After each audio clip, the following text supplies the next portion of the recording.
Hi students, this is Anas and today I am going to solve for you the reading comprehension exercise 1 of democratic citizenship chapter।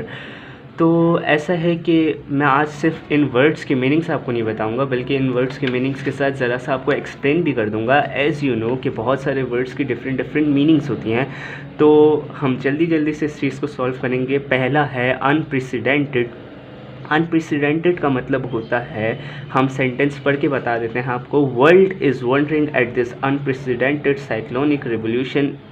ये sentence था इस chapter के अंदर कि भाई दुनिया परेशान हो गई, दुनिया हैरान हो गई इस अनप्रेसिडेंटेड साइक्लोनिक रिवोल्यूशन में।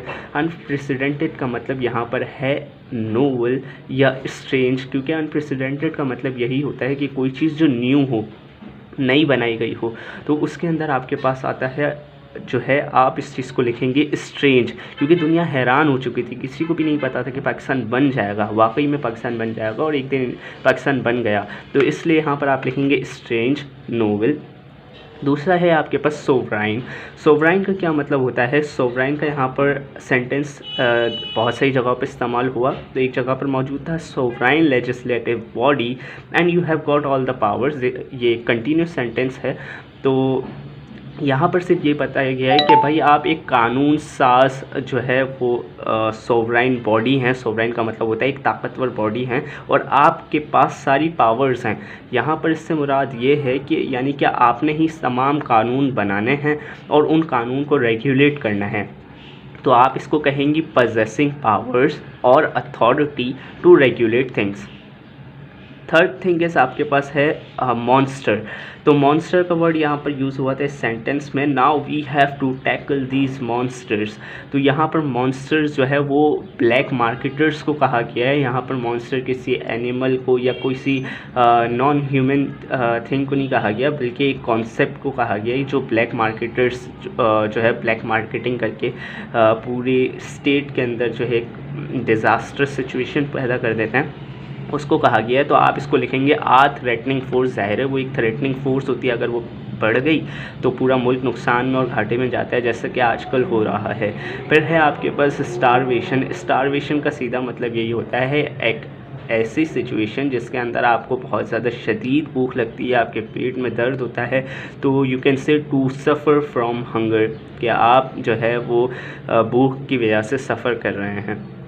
फिर है आपके पास पांचवा कोलोसल। तो कोलोसल के लिए आगे ही ब्लैक मार्केटर्स के पैराग्राफ के अंदर था which is a colossal crime, कि ये एक बहुत, कोलोसल का मतलब होता है बहुत बड़ा, बहुत इमेंस, बहुत जाइंट, बहुत बड़ा गुनाह है। Which is a colossal crime, ज़ाहिर है ये ब्लैक मार्केटर्स एक बहुत बड़ा गुनाह है। तो यू कैन से इमेंस, बिग और मैसिव।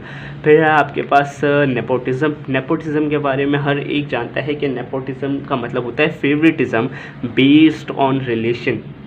जैसे कि आपने देखा होगा कि भाई बॉलीवुड मूवीज़ हैं उसके अंदर अक्सर ऐसा होता है, और अब तो पाकिस्तानी ड्रामा इंडस्ट्री में भी और बहुत सारी जगह पर होता है कि जो अदाकार हैं, एक्टर्स हैं, उनके बच्चों को चांस दिया जाता है क्योंकि उनके रिलेशन बहुत अच्छे होते हैं और वो एक टाइम से जो है वो ड्रामा इंडस्ट्रीज़ के अंदर और मूवी इंडस्ट्रीज़ के अंदर होते हैं।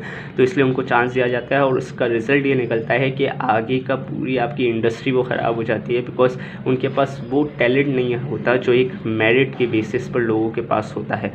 फिर आपके पास होता है ऑनरस। ऑनरस जो है वो सेंटेंस में यूज़ किया गया था। The first is very onerous and responsible task, जो कि पहला पैराग्राफ आफ्टर द इंट्रोडक्शन बताया गया था कि भाई ये एक बहुत बड़ा टास्क है। ऑनरस टास्क का मतलब होता है बर्डन टास्क है, क्योंकि पाकिस्तान जब बना था तो उसके बाद बहुत सारी क्रिटिसिज्म हुई थी कि भाई ये स्टेट एक तो बन नहीं सकती, अब बन गई है तो ज़्यादा दिन चलेगी नहीं, इनके पास अपना कानून नहीं है, ये लॉ एंड ऑर्डर को कैसे मेंटेन करेंगे, और बहुत सारी जो है वो क्रिटिसिज्म हुई थी। तो यू कैन से ऑनरस का मतलब बर्डन और सब्जेक्ट टू एडवर्स क्रिटिसिज्म, कि किसी चीज़ पे बहुत ज़्यादा क्रिटिसाइज़ किया गया हो।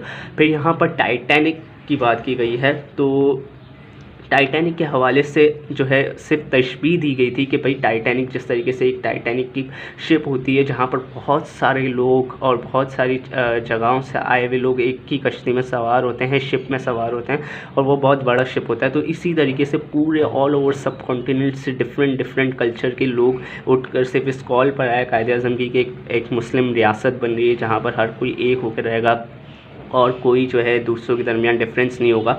तो ये क्या है, हमारे पास एक इमेंस स्ट्रगल को इससे कोट किया जा रहा है। उसके बाद आपके पास है ग्रेविस्ट।